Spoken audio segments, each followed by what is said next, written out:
All right, people, let's have a conversation about lighting. And as we get started here, hopefully I can shine a little light into how I'm used to using lighting for my films and why I've chosen the path that I have. Now, I'll be the first to say my history with purchasing lighting gear has been a little non-traditional.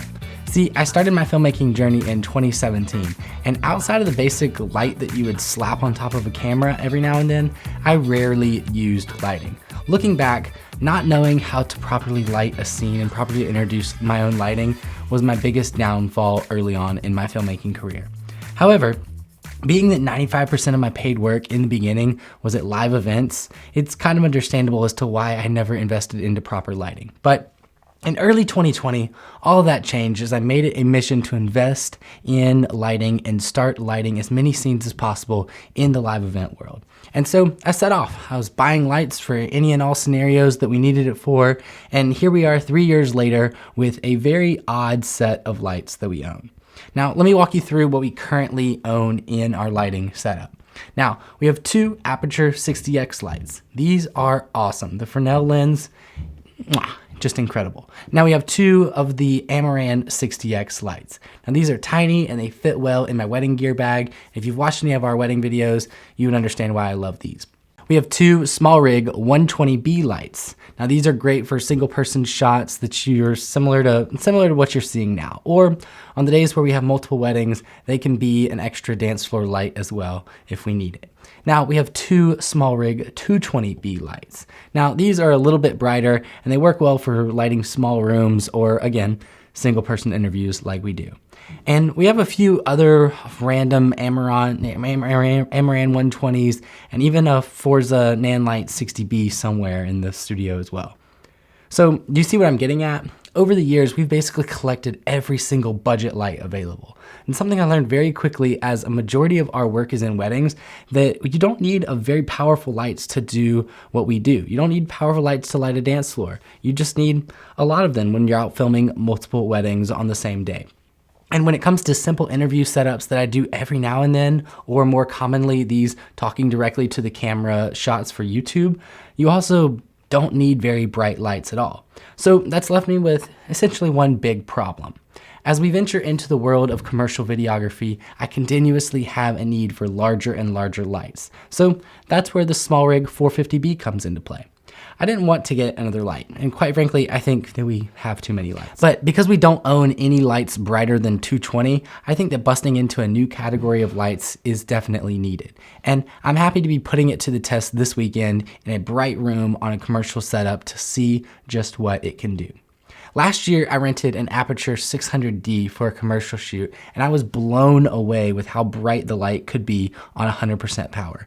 We were able to light an entire small room with the light as our main key light, and I'm excited to read that the SmallRig 450B puts out about the same amount of lighting power output, but I was able to get this SmallRig brand on B&H for $688, marked down from $1,100. SmallRig has always been phenomenal at discounting their new to market products to compete with the bigger brands like Aperture.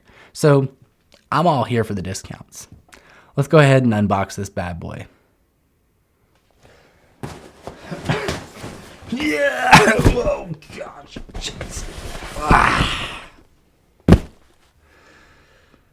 All right. Let's get to unboxing this thing. I can't find my knife, so we're just gonna give her a rip.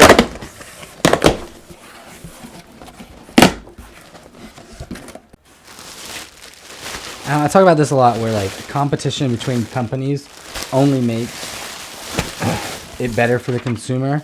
And I think this is a great example because there's a lot of things that SmallRig has done that just are a direct copy from Aperture or a direct copy from Aperture where they make some things cheaper and they cut costs really well. So I need to find a knife. A lot of the things they do here is just a direct copy from Aperture, who's been doing it for a long time. However, SmallRig comes in, cuts a few corners, learns what they can make a little cheaper, makes it cheaper, and then you can get a light of this size for just over $600, which is a phenomenal deal. Now, something I love already right out the box is the fact that this thing comes in a carrying case.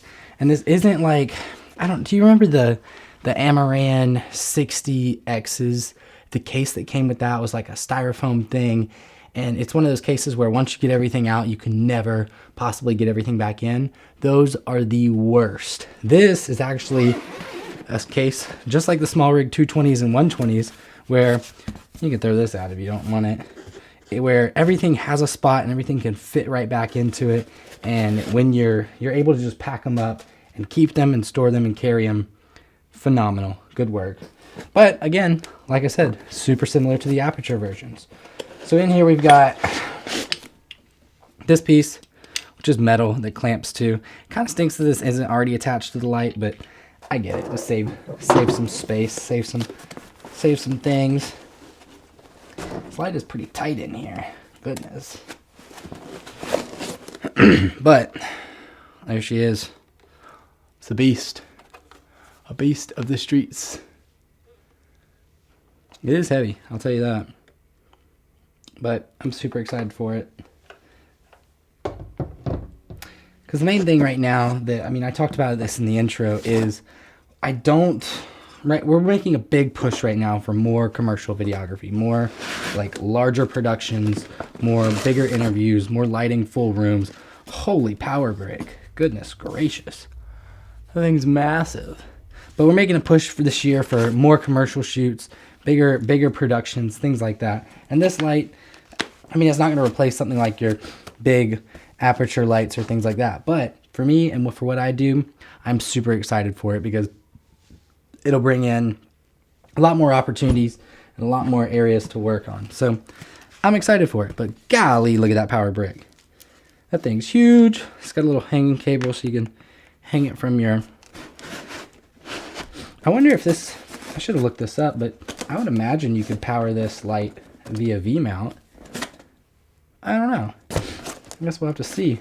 No, because if this is your power brick,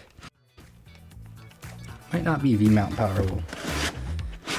But either way, there you have it, guys. This is the SmallRig 450B, and I hope this video kind of explained a good majority of like why we purchased the lights that we've purchased over the last several years, and why we haven't gotten any bigger, but also why we really haven't needed any bigger up until this point. So I'm excited to put this thing through the test, see what it can do on Saturday's shoot, and who knows, I might be making a video next week that says I've made a big mistake and I need a bigger light, or I might be up here saying this is a fantastic deal and a fantastic budget light for anybody looking to get into the bigger lighting space. So I'll catch you guys on the next video.